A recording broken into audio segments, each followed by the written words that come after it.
Welcome back everyone, John Panio here with another video. Today we're going to be going over some exciting news. Project Moon just released on their Twitter account some information about what they're going to be implementing in April.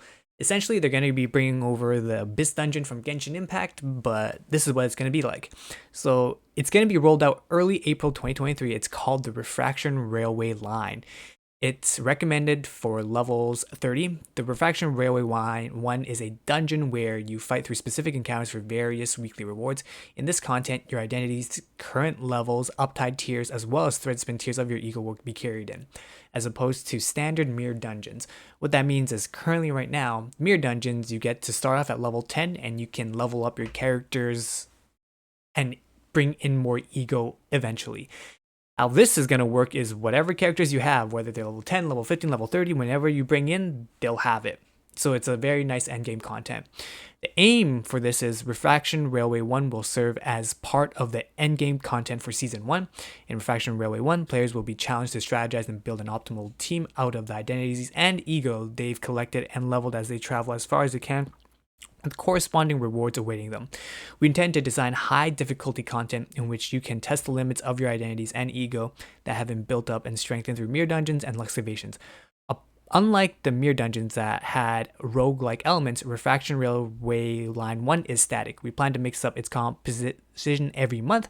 This dungeon will purely consist of combat encounters against regular foes and abnormalities, with no events or ego gifts along the route. So this is essentially your Abyss Dungeon in Genshin Impact. All you're doing is you're just trying to climb as high as possible, beat out as many rooms as possible, and claim the rewards, which is pretty nice, because right now the content isn't too hard, but this should be able to give players who've played the game for a little bit now something to do. Entering the dungeon, it's going to cost and can fill in module. After first entering the dungeon will be freely accessible for the rest of the week, which is very nice. That means once you pay the fee once, you can always just go back into the dungeon without having to worry about using more and can fill in module on, which is great. You will choose a number of identities and egos to begin the expedition with. This, I wonder if it means I can bring everyone in or if I'm limited to like 6 or less, or if there's a cap on units, so we'll see about this one. The dungeons consist of 13 combat encounters with progressively increasing difficulty. The enemy composition of each encounter is predetermined. The encounters will change every month. The HP and SP of your centers will carry over between encounters. After clearing a number of encounters, a special event will occur to let you choose between healing your centers or giving them buffs. If you lose a battle, your progress will be reset and you may challenge the railway again from the beginning. Rewards. Each encounter has a weekly clear reward that you can claim the first time you clear it. Clearing the final combat encounter also gives you a dungeon clear reward once per week. And this bottom here just says, this might not be what it is. Things might be adjusted. So this is very exciting because number one, you're going to have an endgame content where you can test out your egos and identities on ideally different units, different bosses, which will be very fun, or different scenarios. It's also going to give you up to 13 rewards each week, because there's going to be 13 floors, and for each floor you complete, you're going to get a reward. And once you finish the final floor, you're going to get a nice dungeon reward clear, which is nice.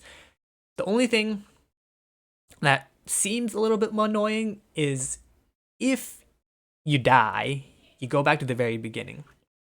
I think it'd be very nice for the game to give you the option to restart your battle or start from the beginning.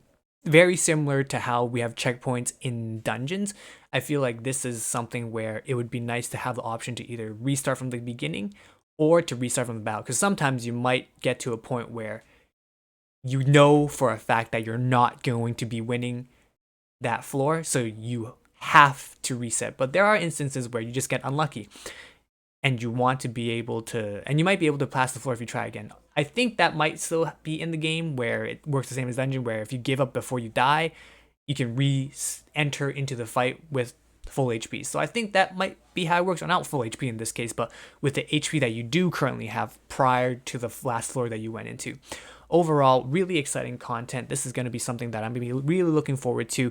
It's going to give people a chance to really experiment, team build, play around with different builds, do burn builds, do bleed builds, poise builds, all that fun stuff. So really looking forward to it. Project Moon's been doing a great job so far. I'm looking forward to all the other stuff that's coming out. So what I recommend you guys doing right now is hold off on spending all your stamina and can fill in module right now. Wait until the 16.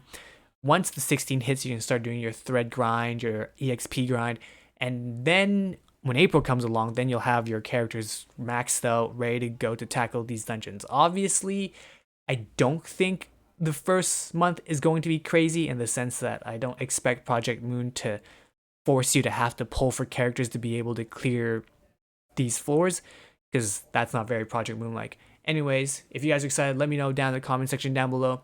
What do you think about these? What are you looking forward to it? If you have issues with it, let me know.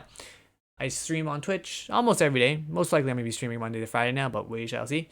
I also have a Discord community, so make sure you join that. Links are all in the description down below. John Panio signing off. I'll see you guys later. Bye for now.